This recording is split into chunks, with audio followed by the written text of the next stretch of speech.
It's never right to raise children without their fathers. You could do it, but it's never right. Just because out of prostitution came a king, it doesn't make prostitution the right thing. The same concept with raising children without their father. You could successfully raise a good child without their father, but it doesn't make raising a child without the father right, you understand? And that is the topic that we're going to explore today. My name is Simbrasha Desha, Wanre Gondra Maisimba, Vekwa Desha.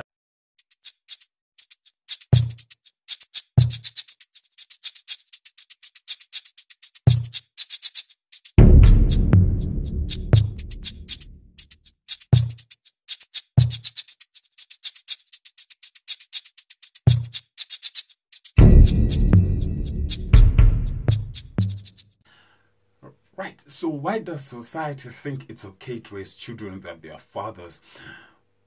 Is it really right to raise children without their fathers? I'm not saying you can't do it, but I'm asking, is it right? It's the same case of it's the same case of prostitution, you understand? Just because out of prostitution came out a king, it doesn't make prostitution the right thing. So even though you could raise a good son without a fatherly figure, it still doesn't make the process the right process, you understand? God never created man to be raised alone, you understand? He never created a child to be raised by just a mother or just by a father alone, but it had to be a combination of a mother and a father, parents together holding down their son to making sure he becomes what the society needs to fix their problems.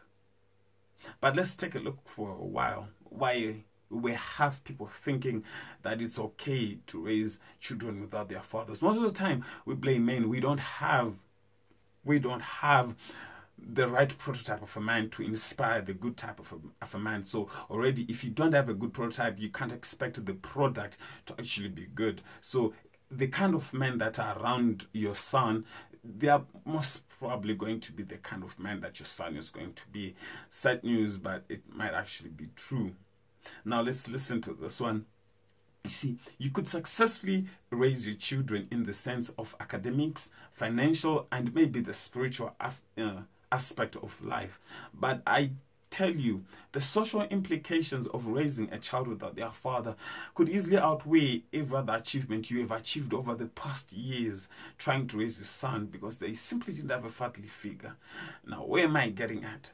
The society is playing a game, a blame game on each other. The men and the sons, they blame their mothers for raising them without their fathers, but their mothers are blaming their fathers for not being around. But who taught the fathers not to be around in the first place? Some could blame it to the First World War, where they went to war and they never came back. But see, that's not the essence and that's not the solution anymore. We need to find a solution on what we can do to stop the blame game. We need to understand that in the modern society that we stay in, it's not always when men are being raised by men, but we have men being raised by people who are not men, and then the people who are not men expect the men to be the actual men that they need. But then we forget that there is a prototype that actually works in the way that they're trying to train that child to be like. So it's definitely not okay to raise a child without their father, because at the end of the day, it has severe consequences on their self-esteem, on the way their outlook on life, their outlook at everything, especially relationships with other people, you understand? So how then does a son learn to be a man when there is no fatherly figure? Let me give you an example of how it works, you understand? So when you are born, you are like a new computer. It's a new hard drive. Nothing is installed in there. Everyone can put something in you, you understand? So when there is a son in your house and there is no fatherly figure in your house, the next thing that you need to be careful is the kind of men that are hanging around the environment of your son, you understand? The kind of teachers that they are teaching, who are teaching him at school, the man who frequently visit your house, because they inspire that young man, you understand? There's a sense of masculinity that's in that son, that every time he sees a male figure, he feels inspired, he feels strong, even though that man is not necessarily strong, but because it is the only type of man, the only prototype that they've seen, the only blueprint of a man that they've seen, they automatically follow that. It's involuntary. They don't choose to do it, but that's how children are. Children who follow the nearest and closest example of the good thing that they have. So while you're still doing your things or your house chores or your gardening outside the gate or just outside your home, and some little boy who without a father is watching you, you think you're minding your own business and the boy is simply staring there. You see, the boy is involuntarily copying, thinking that whatever you're doing right there is what a man should do. So even though we are man blame women and women blame man and then men blame men for not being around, it still takes men in the society to raise a child like that. So someone is probably asking already, then what should I do for my son? Because his father is not around, he ran away, or he just probably passed away.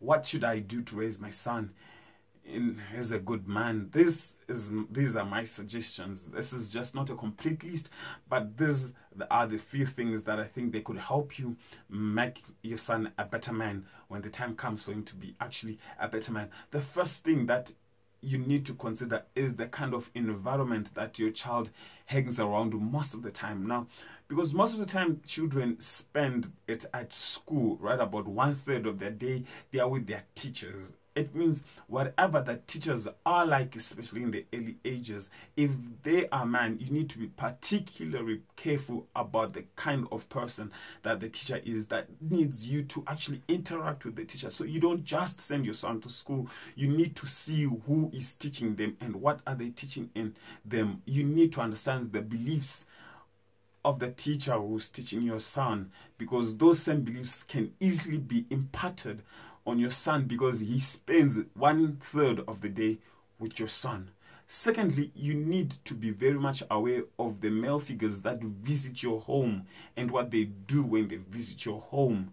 Because when they visit your home, how they treat you, whatever they do at your home compound or at your home setup, it becomes the standard of what a man should do, because this guy is learning, he knows nothing. So you really need to be careful about the type of men that come to your house or that come to your home to do whatever they're doing.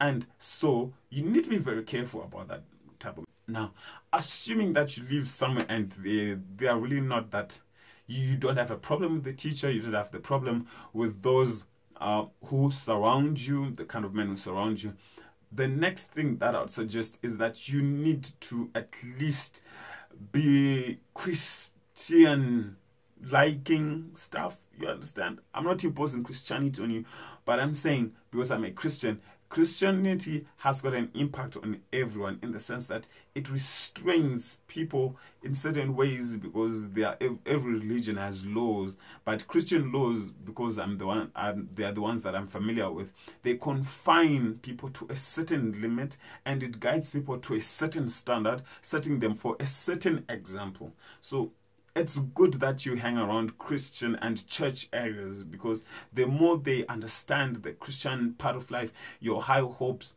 that they at least understand the man called Jesus and he becomes the actual blueprint of a man to your child.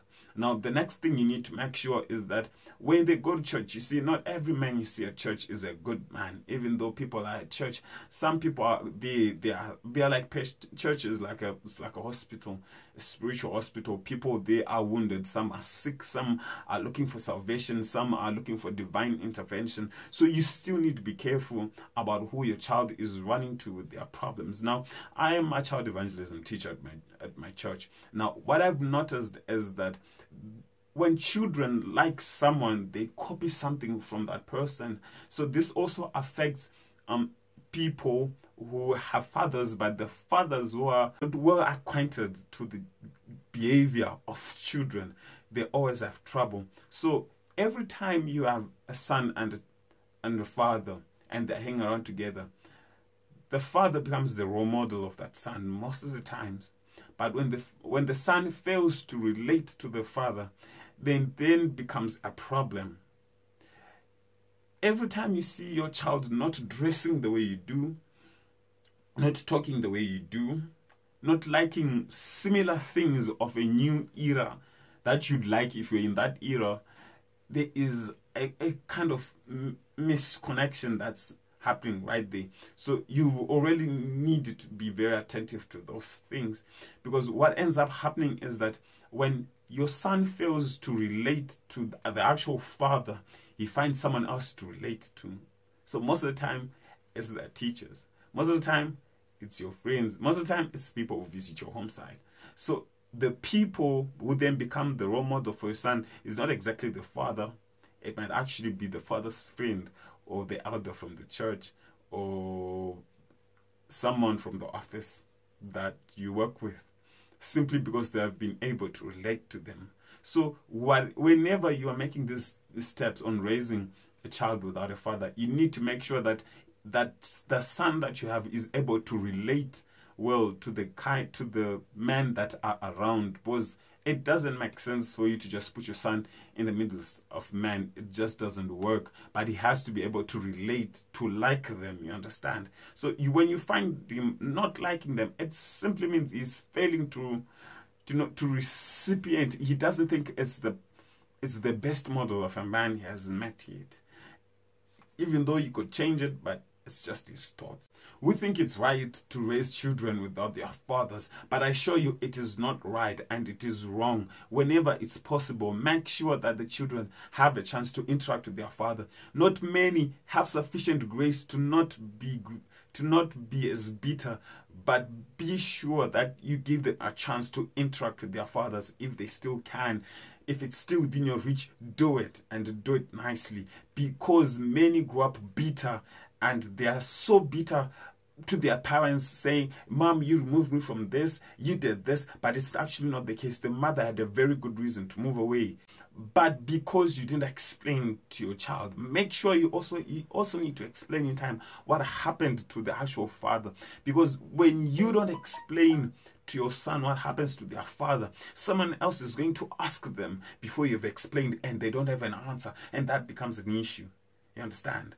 So make sure that your child understands where their father is or what happened to their father before someone else asks them. Don't ever wait for a time when you're thinking, "I'll tell them when the time is right." There is never a right time. My mother told me about my father when I was literally in grade 2. I knew nothing about it, but it saved me from so much bitterness that my colleagues of my similar still have up to today. So I'm saying you need to explain to your child what happened to their father when it's still time. Don't wait for the right time. There is never a right time, because when they get asked by someone or by their friend at school, "Where is your father?" and they can't answer it, it becomes a problem.